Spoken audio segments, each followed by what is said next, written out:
Tubelight कहानी है faith की, विश्वास की, यकीन की। विश्वास और यकीन से कहते हैं पहाड़ भी हिलाए जा सकते हैं। इन इंग्लिश दे से faith can move mountains.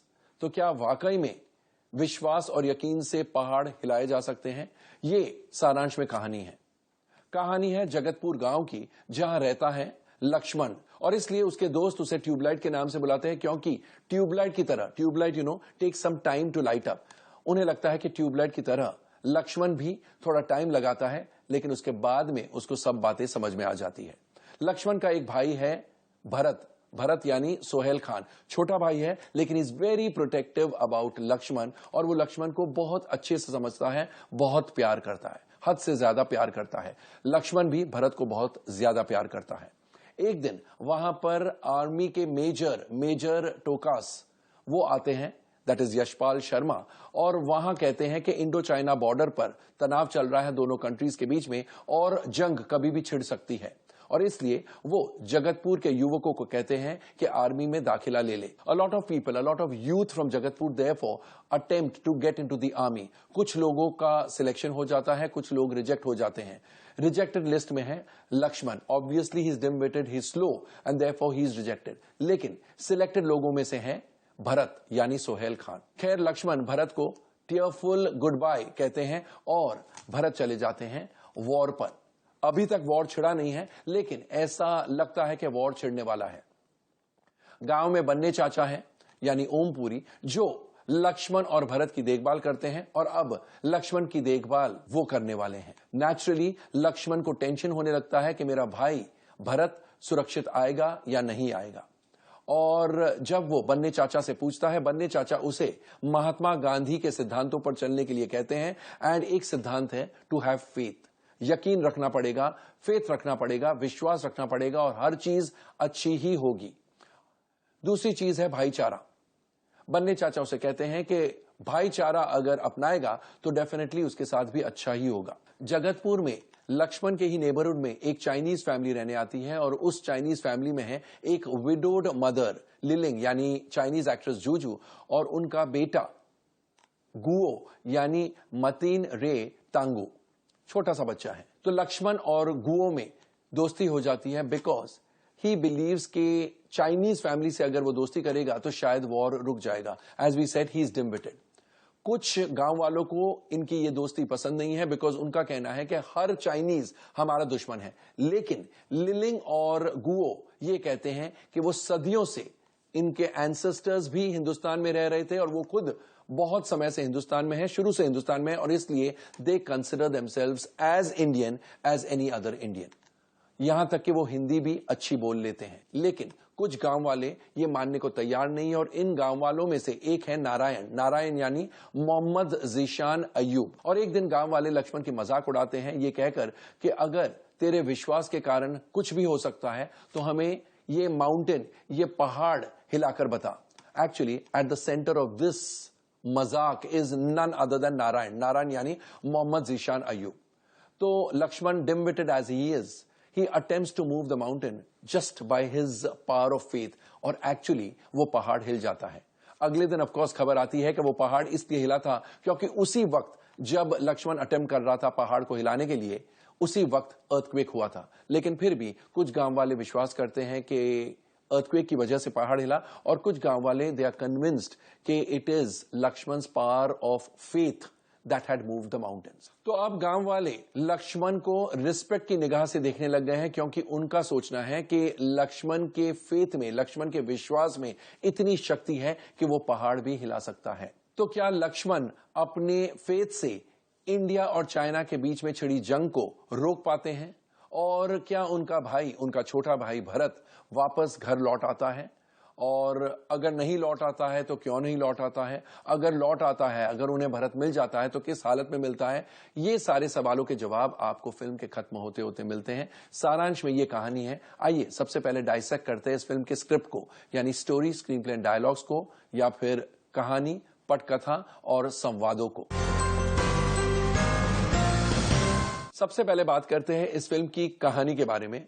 This film is an official adaptation of Hollywood film Little boy.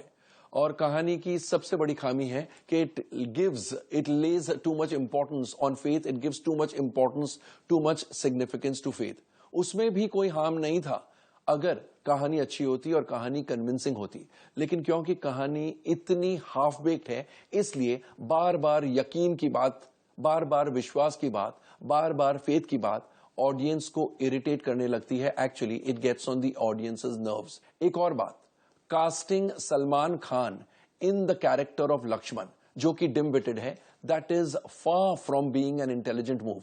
Actually यूं कहिए थोड़ी बेवकूफी लगती है, क्योंकि सलमान खान जो कि लक्ष्मण की भूमिका निभा रहे हैं, his personality and his image are far more overpowering than the character of Lakshman. अगर कहानी बढ़िया होती, अगर लक्ष्मण का किरदार बहुत ही ज्यादा कन्विंसिंग होता, तो शायद ये बात भी चल जाती, ये बात भी ढक जाती कि उनकी पर्सनैलिटी और उनकी इमेज बहुत ही अलग है। एक तो उनकी personality, he's got a very charming personality, he's got a very very nice, very very loving personality, and उनको dim witted बनाकर जब जगतपुर के निवासी उनकी मजाक उड़ाते हैं, ऐसे लगता नहीं है कि इतनी चार्मिंग पर्सनालिटी की इतनी मजाक उड़ाई जा सकती है। It doesn't ring true.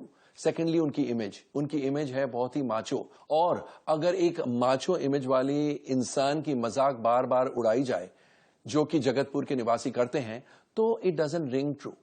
और तो और ना सिर्फ लक्ष्मण का किरदार, because it is played by Salman Khan, ना सिर्फ लक्ष्मण का किरदार फेक लगता है, पूरी कहानी ही फेक लगती है। एंड ऐसे लगता है कि कहानी लिखी गई है without much feeling.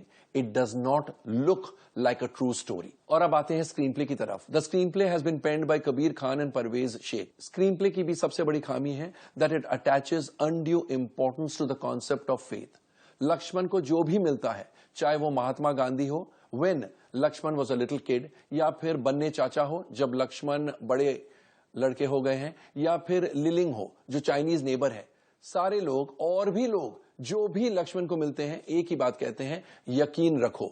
And this actually irritates the audience and tests it's patience. एक और बात, जब गांव में मैजिशियन आते हैं, magician played by Shahrukh Khan, और वो लक्ष्मण को एक बॉटल अपने विश्वास से हिलाने को कहते हैं, तब जब लक्ष्मण उस बॉटल को हिलाने की कोशिश कर रहे हैं, पूरा गांव उन पर हंसता है, मॉकिंगली हंसता है। लेकिन Lakshman with the firm belief that he can move the bottle, of course prompted by the magician Shahrukh Khan, वो बॉटल को हिला पाते हैं और हिला डालते हैं, तब पूरा गांव तालियां बजाता है एंड ये सोचता है कि लक्ष्मण ने वो कर दिखाया जो कि नामुमकिन था।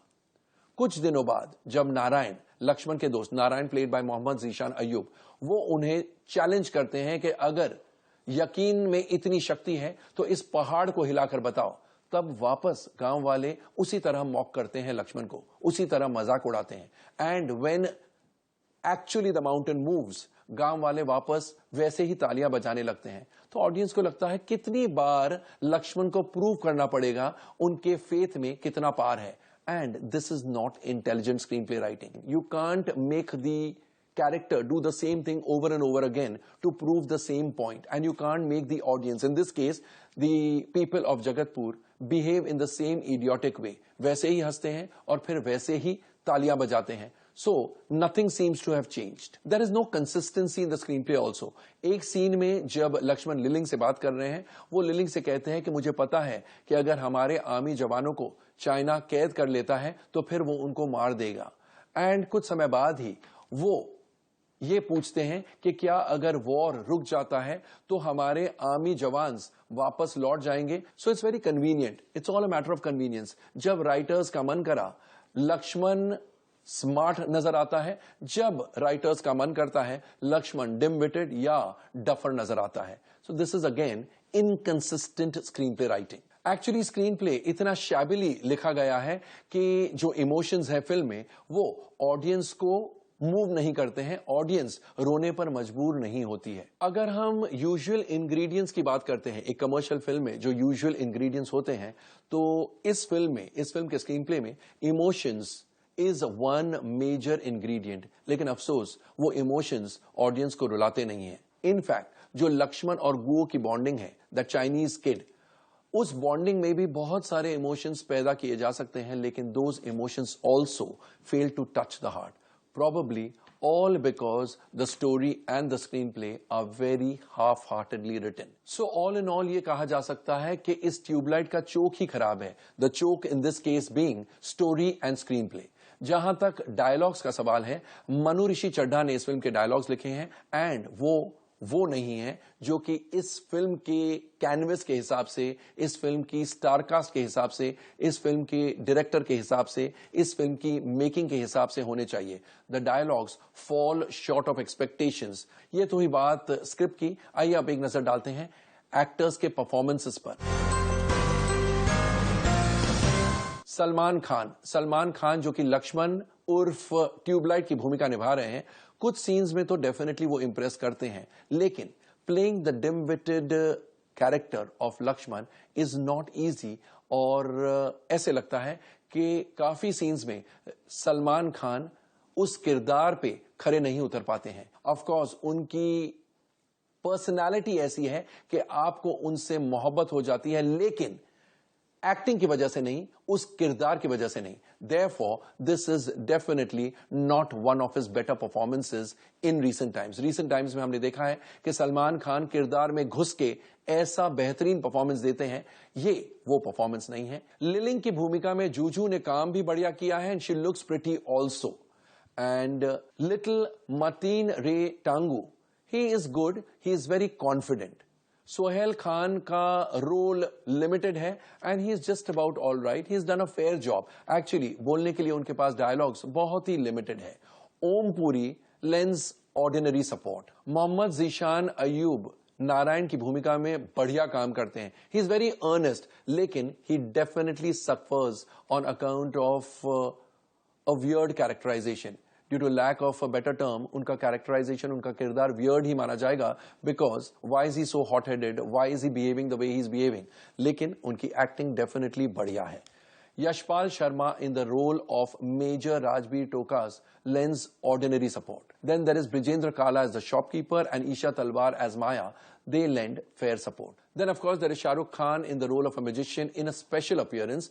ऐसे लगता है कि शाहरुख खान को क्यों लिया गया, because he doesn't really add too much. और वो सीन में of course it sets the tone for the power of faith. Lakshman के फेथ में कितनी शक्ति है वो बताता है, लेकिन फिर भी in the overall scheme of things ऐसे लगता है कि शाहरुख खान की जगह कोई और भी एक्टर होता तो चलता, because Shahrukh Khan has not been made to add anything extra. बाकी सपोर्टिंग कास्ट में बहुत सारे एक्टर्स हैं, दे लेंड ऑर्डिनरी सपोर्ट. कोई भी ऐसे स्टैंड आउट नहीं होता है कि आप कहे वाह क्या एक्टिंग थी. तो एक्टिंग के बाद आइए एक नजर डालते हैं डायरेक्शन और दूसरे टेक्निकल एस्पेक्ट्स पर. कबीर खान ने इस फिल्म का निर्देशन किया है और कहना पड़ेगा कि this is not really up to Kabir Khan standards. उनका नैरेटिव स्टाइल ऐसा नहीं है कि ऑडियंस को बांध के रखे. His emotional scenes fall far short of expectations, क्योंकि उन इमोशनल सीन्स में रोना भी नहीं आता है. His choice of subject is wrong and his casting also leaves a lot to be desired. इस रोल में सलमान खान को कास्ट करना, ट्यूबलाइट के रोल में, टाइटल रोल में सलमान खान को कास्ट करना is definitely not a very intelligent move. All in all Kabir Khan's direction, we are not even talking of a script which he has co-written with Parvez Sheikh. All in all, Kabir Khan's direction is definitely not up to the mark, probably far below the mark. Film में संगीत प्रीतम का है और संगीत में भी वो जादू नहीं है. Of course Sajjan radio is a hit song और बहुत अच्छा लगता है जब फिल्म में आता है. बाकी सॉन्ग्स भी अच्छे हैं, लेकिन hit music, super hit music जो होना चाहिए सलमान खान की फिल्म में, वो नहीं है. The lyrics by Amitabh Bhattacharya and Kausar Munir are definitely weighty, वजनदार लिरिक्स है, मीनिंगफुल लिरिक्स है. गानों की कोरियोग्राफी रेमो डिसूजा और शबीना खान की है. रेमो डिसूजा ने कोरियोग्राफ किया है Sajan radio song, which is really good, बहुत अच्छे स्टेप्स है. और शबीना खान का जो कोरियोग्राफ किया हुआ गाना वो ठीक ठाक है. That's the first song between the two brothers. Film में बैकग्राउंड म्यूजिक जूलियस पैकियम का है और इससे काफी बेहतर होना चाहिए था. इस कैनवस की फिल्म में, इस स्टारकास्ट की फिल्म में बैकग्राउंड म्यूजिक एंड इस किस्म की स्टोरी में बैकग्राउंड म्यूजिक का सहयोग बहुत ज्यादा होना चाहिए, जो कि इस फिल्म में लगता नहीं है. Aseem Mishra cinematography is very nice, it's very very good. And Action scenes have been choreographed by Amar Shetty and Glenn Boswell. Action scenes भी बहुत ज्यादा अच्छे नहीं हैं। यहां पर हम आपको बता दें कि हालांकि वॉर के बहुत सारे सीन्स हैं, लेकिन those war scenes have not been well shot. ऐसे लगता ही नहीं है वो जो टेंशन आना चाहिए वॉर में, और इतने बड़े लेवल के वॉर में वो टेंशन आ ही नहीं पाया है। सो discredit for that to the two action directors and also to director Kabir Khan. Production designing by Acropolis, that is Rajneesh Hedao, Sumit Basu and Snigdha Basu is of a very fine standard. Rameshwar S. Bhagat ने इस film की editing की है, and editing ठीक ठाक है, लेकिन ज्यादा क्रिस्प बनाई जा सकती थी ये film. But of course more problem lies with the script rather than with the editing. तो ऑल इन ऑल ट्यूबलाइट एक ऐसी फिल्म है जिसमें एंटरटेनमेंट बहुत अच्छा नहीं है। ये फिल्म काफी डिसअपॉइंटिंग है, एंड सलमान खान के फैंस तो डिसअपॉइंट होंगे ही होंगे। जो उनके फैंस नहीं हैं उन्हें तो ये पसंद भी नहीं आएगी। हालांकि सलमान खान एज प्रोड्यूसर ने इस फिल्म में करोड़ों रुपए कमाए हैं, शायद 150 करोड़ से ज्यादा, लेकिन जिन्होंने ये फिल्म खरीदी है यानी इस फिल्म के ऑल इंडिया डिस्ट्रीब्यूटर्स, उनका भारी नुकसान होगा। इस फिल्म की रिपोर्ट, पब्लिक रिपोर्ट्स अच्छी नहीं होगी। वैसे हम आपको बता दें आज इस फिल्म की ओपनिंग भी जो सलमान खान की फिल्मों को लगती है उस किस्म की नहीं है। ऑफ कोर्स रमजान के आखिरी दिन है, और रमजान के आखिरी दिनों में Muslim families and Muslim audiences cinema घर नहीं जाती है, लेकिन इन स्पाइट ऑफ दैट देखा गया है कि सलमान खान की फिल्मों को ओपनिंग बहुत ही धुआंधार लगती है। बट इस फिल्म की ओपनिंग धुआंधार नहीं है, in fact it is below expectations. वैसे टोटल आज का टोटल बहुत ही अच्छा होगा, लेकिन अगर सलमान खान की पिछली फिल्मों से कंपेयर किया जाए वो टोटल नहीं बन पाएगा शायद। तो ये तो हुआ हमारा रिव्यू ऑफ ट्यूबलाइट। आइए बात करते हैं कुछ सिनेमा वालों से और उनसे जानते हैं कि उनके सिनेमा घरों में ट्यूबलाइट की ओपनिंग आज कैसी है, पब्लिक रिपोर्ट्स क्या कहती है, and most importantly show wise collections बढ़ रहे हैं, घट रहे हैं, या उसी लेवल पर स्टडी है। तो सबसे पहले हमारे साथ हैं मिस्टर अभिषेक चौहान, जो हमें बताएंगे कि बिहार में ट्यूबलाइट की ओपनिंग कैसी है और रिपोर्ट्स, पब्लिक रिपोर्ट्स क्या है। Abhishek ji, ETC Bollywood business में आपका स्वागत करता हूं। कोमल नाहटा बोल रहा हूं। Good evening. गुड इवनिंग जी कोमल। अभिषेक जी, ट्यूबलाइट की ओपनिंग आपके सिनेमाज में एंड बिहार झारखंड सर्किट में कैसी लगी है? कोमल जी, ओपनिंग का बोलें तो जैसे it is pre Eid right now Komal ji, so अगर उस हिसाब से तुलना करें, and film being a family drama and not having too much of a mass appeal, opening is much below of what normally Salman Khan films take in Bihar. हाँ, सलमान खान की अगर previous films भी हम देखें, बजरंगी या सुल्तान, तो उससे भी जो कि रमजान में लगी थी, जो कि रमजान में रिलीज हुई थी, उनसे कंपेयर कीजिए। जी, मैं रमजान की बात कर रहा हूँ। एंड इस फिल्म का करेक्ट ट्रेंडिंग हम कर सकते हैं तो इसके साथ में सिमिलरली किक आई थी, जो कि 4 दिन पहले ईद के रिलीज हुई थी। दैट उससे अगर करें तो बहुत ज्यादा डिफरेंस है, लेकिन अगर बजरंगी और सुल्तान से करें तो उससे भी कम है सर ये इसकी ओपनिंग आज बिहार में। पब्लिक रिपोर्ट कोमल जी अब तक जो मिल रहा है वो मिक्स्ड मिल रहा है हमको।